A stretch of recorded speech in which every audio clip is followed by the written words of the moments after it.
Everybody, we're gonna change gears a little bit, get a little bit serious for a second, because September marks National Suicide Prevention Month.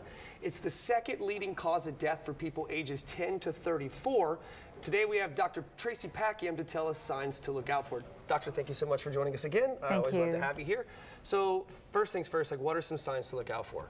Yeah, there are three main signs that we can look at. The first is the behavior.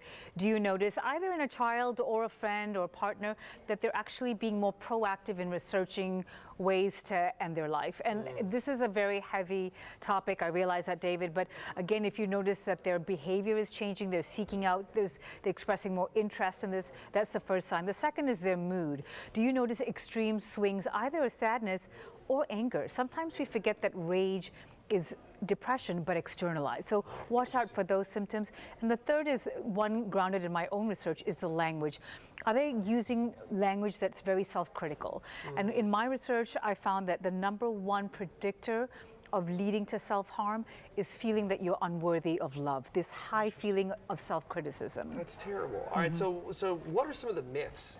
Sometimes we think people are weak when they want to start having these conversations or these thoughts. Sometimes we think that they haven't even explored mental health support, but actually we know that this is their last resort, that the pain is so overwhelming. So these are some of the myths. Rather than trying to prejudge or put on our own idea, just step back and really maybe look to see what that person needs rather than what we feel, the why of their behavior. Absolutely, because we don't know what people are going through, right? We have no idea what they've been doing, before leading up to our interaction with them. So we can't really ever assume that we understand what people are going through, right? That's just tragic to do. Yeah. So what can we do?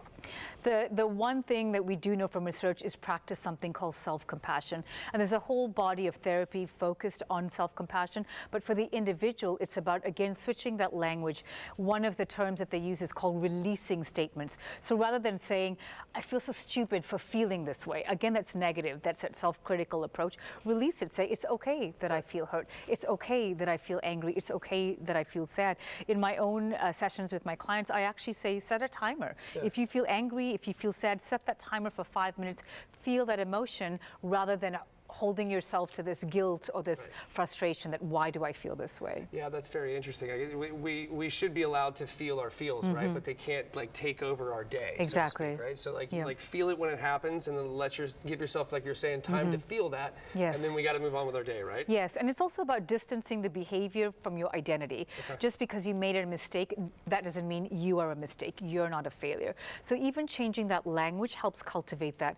And I always suggest starting small, like you spill coffee, instead of saying, my day is ruined, instead of that catastrophizing language, say, I spill coffee, my day can still be okay. Right, so switching that language as a first step. Excellent. All right, so what about the folks who are having these type of thoughts? What can they do? What do they need to start working with? I think if people are already experiencing these thoughts, this is a sign.